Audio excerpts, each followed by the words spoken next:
Bismillahirrahmanirrahim. Assalamualaikum warahmatullahi wabarakatuh. Waalaikumsalam warahmatullahi Alhamdulillah, wabarakatuh. syukurillah wa nikmatillah, la haula wala quwata illa billah. Sahabat Purnama Sidi di rumah dan pendengar dimanapun berada, pada kesempatan yang hebat ini, yang luar biasa ini, alhamdulillah kita bertemu lagi di udara dalam acara Ustadz Menjawab Mencerahkan Umat. Alhamdulillah pada kesempatan yang lalu kita ngobrol, bincang-bincang, bahas banyak sekali mengenai sholat. Ternyata sholat itu dapat menghapuskan dosa, dan dengan sholat itu Allah memberikan anugerah luar biasa kepada kita. Kali ini kita masih bersama dengan Ustadz Haris, Ustadz Endang, dan ada satu lagi yang di studio, Ustadz Muklas.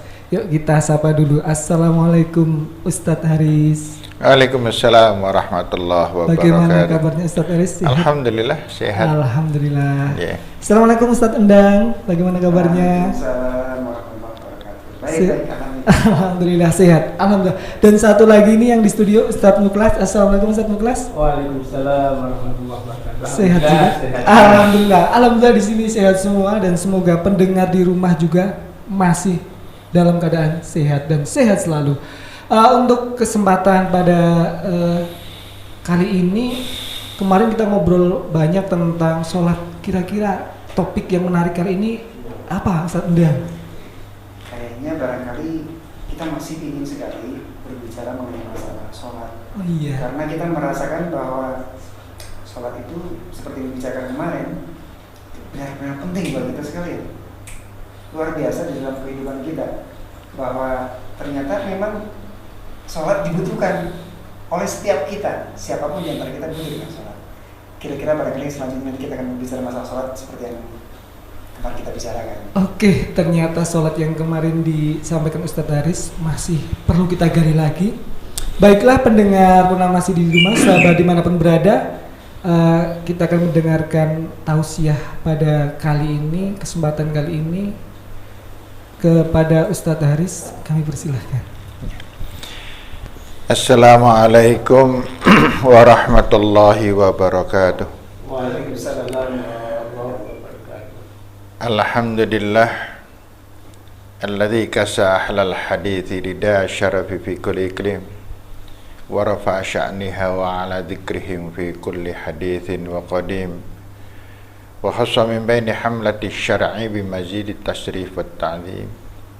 La hawla wa la quwwata illa billah wa la na'budu illa iyyah. Allahumma salli ala Muhammad wa ala alihi wa sahbihi.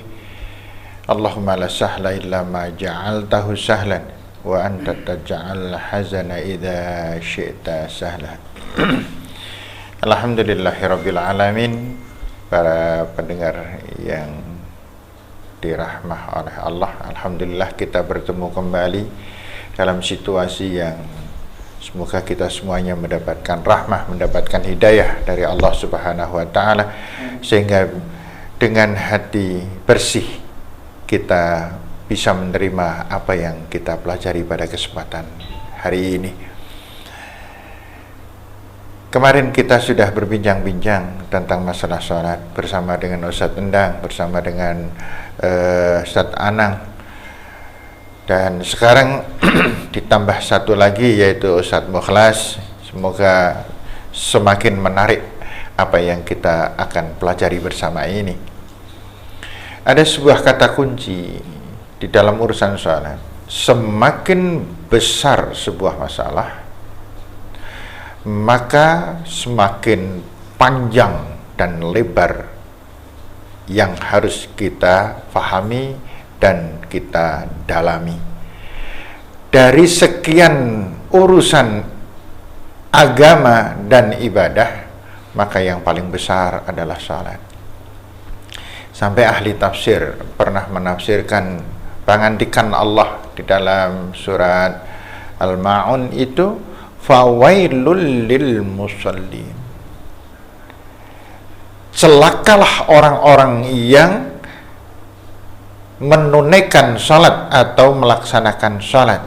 Alladzina hum an salatihim sahun, yaitu mereka yang terhadap salat lalai.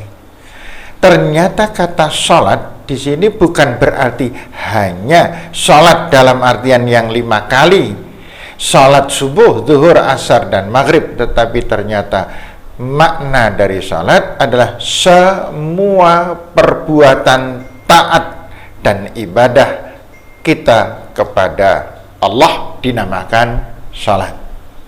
Sehingga bisa diterjemahkan, seorang dikatakan fawailul lil musallin, terjemahnya, tafsir interpretasinya bisa diterjemahkan celakalah orang-orang yang menengok orang sakit.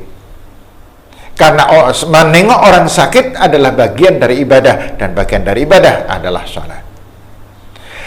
Celakalah suami-suami yang melakukan perbuatan-perbuatan baik kepada istrinya, sama dengan kata-kata Allah fawailul lil musallin. Ketika suami melakukan perbuatan baik kepada istri bukan karena Allah, tetapi karena ada tendensi duniawiyah semata-mata. Demikian pula istri, demikian pula orang-orang yang berangkat ke kantor, kok tidak meniatkan bertujuan semua yang dilakukan ini adalah ibadah, maka masuk dalam ranah fawailul lil musallin. Celakalah orang-orang yang salat, celakalah orang yang berdagang, celakalah orang yang bekerja, celakalah orang yang menolong orang lain, celakalah orang yang berzikir kepada Allah, celakalah dan lain sebagainya. Semua perbuatan yang bersifat ibadah adalah salat. Sebagaimana Allah Subhanahu wa taala, inti hidup adalah salat. Sampai-sampai Allah mengatakan wa ma khalaqtul jinna wal insa illa liya'buduni, dan aku menciptakan jin dan manusia tujuannya tidak ada tujuan kecuali hanya satu, liya'buduni. Dan liya'buduni bermakna as-shalah. Sehingga dari kesimpulan ini Pak Endang ini bisa kita ambil kesimpulan betapa luas besarnya persoalan dan urusan salat yang kemudian diintikan oleh Allah di dalam 5 kali salat, yang kemudian dikembangkan oleh Rasul dengan salat-salat sunat, yang kemudian diinterpretasikan demi lebih luas kepada semua perbuatan kita. Berarti kalau gitu seperti halnya juga kita mendapatkan penjelasan bahwa orang yang melaksanakan sholat itu termasuk kategori kita yang menegakkan agama. Betul. Kemudian ketika sholatnya kita main-main, ketika sholatnya asal-asalan, atau bahkan meninggalkan sholat, sama sekali sholatnya ditinggalkan, ntar sibuk, lain kali aja, itu sesungguhnya sama dengan dia menghapuskan seluruh amal-amal yang ia telah kerjakan, seperti yang saya sampaikan, dan justru bahkan menghancurkan agama Islam itu sendiri. Benar apa yang disampaikan oleh Ustaz Endang tadi. Bahaya yang luar biasa bagi kita yang sahuna terhadap sholat. Sebagaimana sahun dalam artian lalai, dalam artian salah arah, dalam artian orang yang mempunyai sifat-sifat nifaq. Sekarang kita perhatikan coba misalnya di dalam surat An-Nisa ayat 142 itu kita semuanya hafal. A'udzubillahi minasyaitonirrajim. Innal munafiqina yukhadi'unallah wa huwa khadi'uhum. Orang-orang munafik adalah orang-orang yang selalu berusaha menipu Allah. Wa huwa khadi'uhum. Dan ternyata Allah lah yang akan menipu mereka. Persoalannya adalah siapakah orang munafik? Allah Subhanahu wa taala di sini tidak menjelaskan orang munafik adalah orang sebagaimana yang diterangkan di dalam surat Al-Baqarah ayat 11 dan seterusnya, itu yang mengatakan wa minan nasi may yaqulu amanna billahi wa bil yaumil akhir wa ma hum bimu'minin. Bukan sekedar itu, kalau itu sudah sangat nyata. Namun yang paling berbahaya adalah diri kita. Benarkah kita sudah terlepas dari kemunafikan itu? di mana Allah mengatakan di 1:3-3-nya adalah dikatakan orang yang mudzabdzabin baina dzalik la ilaha illa wa la ilaha illa. Orang yang mudzabdzab itu orang yang diterjemahkan orang yang canggung dalam segala halnya, tidak ke sana, tidak ke sini. Persoalan ini yang menjadikan pentingnya mengapa kita harus sangat banyak mempelajari tentang persoalan salat. Kita perhatikan ayat 142-nya. Siapa orang munafik? Orang munafik itu dikatakan oleh Allah yang mengatakan, bukan siapa-siapa, bukan saya, bukan Pandang, bukan Pak Mukhlas, bukan siapapun. Yang mengatakan adalah Allah sendiri. Idza qamu ila sholati qamu kusala. Orang yang akan menunaikan, mendirikan sholat dan dilakukan dengan bahasa kitanya wegah-wegahan. Wegah itu mempunyai arti yang banyak. Wegah itu berarti menunda. Itu wegah. Aras-arasan. Wegah itu bisa berarti tidak khusyuk. Karena memang sholatnya bukan berasal dari diri yang kemarin kita pelajari. Sholatnya bukan kebutuhan. Sholatnya hanya memenuhi kewajiban dari Allah. Makanya ada unsur keterpaksaan diri kepada Allah Subhanahu wa taala sehingga sholatnya asal-asalan. Ada lagi orang yang sholatnya dibuat sekilat mungkin. Sing penting sudah sholat. Namanya bahasa kita alah dini. Sing penting sembayang tinimbang ora sembayang. Bukan persoalan ini yang dikehendaki oleh Allah. Tapi Allah menghendaki agar kita sesuai dengan pengantikan Allah tadi, idza qamu ila sholati qamu kusala. Kalau orang sudah bermalas-malasan dalam sholat, malas dalam artian mau melaksanakan atau sedang melaksanakan, maka sholat bukan miliknya. Sholat bukan hal yang dinikmati. Maka apa yang kita tidak menjiwainya, tidak ada di dalamnya side effect positif yang dia dapatkan. Apa yang dia dapatkan? Yang dia dapatkan pengandikan Allah yang kedua, yura'unan nas. Orang munafik itu tanda pertama yaitu sholatnya malas, tanda kedua masih berurutan langsung yaitu yura'unan nas, dalam kehidupan yang ada hanya pamer, yang ada hanya ketidakikhlasan, melakukan kebaikan tujuannya bukan kepada Allah dan menyalahi benar pengandikan Allah di dalam surat Al-Bayyinah ayat 5, wa ma umiru illa liya'budullaha mukhlishina lahuddin. Dan Allah tidak pernah memerintahkan supaya kita berbuat apapun, dalam hal ini adalah sholat, dalam hal ini adalah segala aktivitas hidup, mukhlishina lahuddin, kecuali ikhlas kepada Allah Subhanahu wa ta'ala. Ini saya pernah mendengar kata-kata ini justru dari Ustadz Mukhlas waktu itu, bahwa kunci seseorang di dalam kehidupan yang paling penting adalah dua, kata Ustadz Mukhlas waktu itu. Saya terngiang-ngiang terus. Yang pertama, jangan takabur. Yang kedua, jangan sampai kehilangan makna dari ikhlas. Begitu Ustadz Mukhlas mengatakan kepada saya, meskipun mungkin Ustadz Mukhlas sudah lupa, udah lama, tetapi saya terngiang, iya ya. Itu tanda ikhlasnya mungkin Pak, karena ya, tanda ikhlasnya gitu. Ya, jadi dari persoalan ini kan kita bisa mengembangkan lagi. Lah sekarang apa sih yang harus kita lakukan dalam urusan salat ini? Beberapa metode bisa kita ambil. Contoh, saya tak menyelesaikan yang An-Nisa ayat 142 dulu itu tadi. Kalau orang sudah sahun kepada Allah, munculnya sifat munafik. Orang itu tidak munafik. Orang itu bukan orang munafik. Kalau yang melakukan semacam itu Pak Anang bukan orang munafik. Pak Anang sebagai apa yang dikatakan oleh Allah adalah orang yang punya sifat-sifat nifak.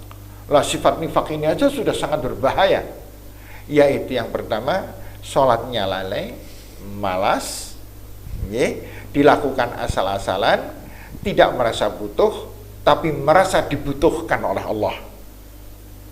Yang kedua, yaitu senangnya pamer, riya, yang dilakukan bukan untuk Allah, yang dilakukan adalah untuk tendensi-tendensi tertentu. Orang-orang ini tanda-tandanya, contoh yang paling mudah kita lihat, kalau dengan atasan takutnya bukan main, tetapi kalau kepada Allah seenaknya sendiri. Jadi contoh, kalau dengan orang malunya bukan main ketika dia melakukan kekeliruan, tetapi salah kepada Allah tidak pernah malu. Kalau mendapati apa yang berkaitan dengan urusan duniawiyah, dia sangat mempunyai penyesalan luar biasa.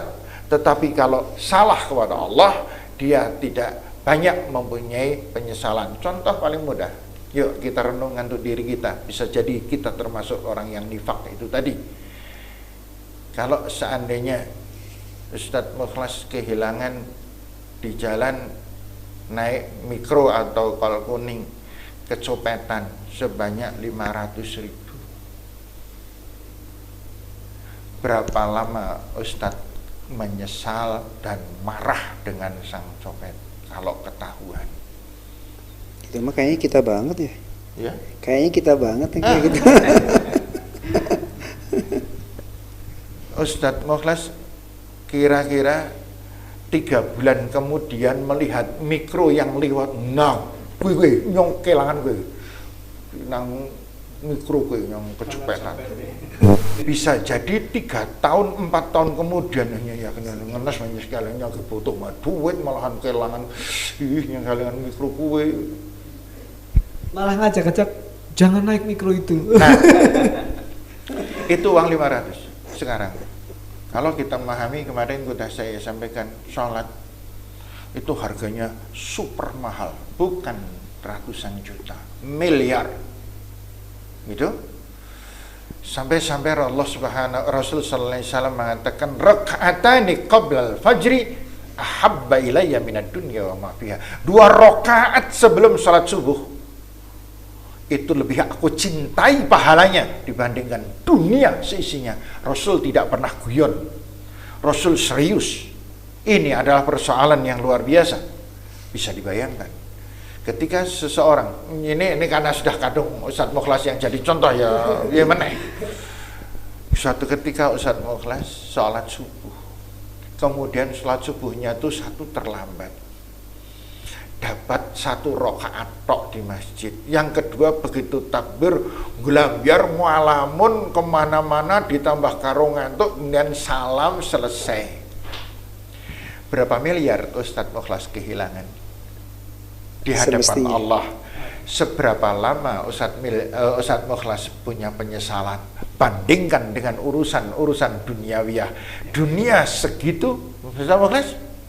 Ini kita semuanya. Jangan mengatakan bahwa kita sudah terlepas dari sifat nifak. Kita harus selalu gigih dan semangat untuk menghadapi problematika diri kita yang paling dalam ini. Masalahnya juga kita merasa tidak begitu penting sama Allah.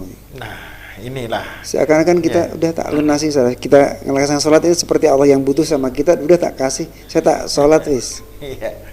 Iya. Tak sembahyang sendiri. Masya Allah. Ya memang di lapangan sebentar tak sholat dulu. Sebentar silit. Nah, Ya. itu. Dan ungkapan orang tua yang cukup klasik itu kan, ketika anaknya mau berangkat ke kuliah, maka orang tua kan mengatakan, kamu yang benar lagi gunakno duit, iki duit ora akeh ya, sinau sing bener, kuliah sing bener, ojo kelalen sholate. Kalau sholat kan yang terakhir, ojo kelalen sholate. Ini Masya Allah. Siapa yang mengalami semua ini? Yuk kita koreksi diri. Sebaik-baik orang adalah orang yang berbuat keliru, salah, dosa dan lain sebagainya.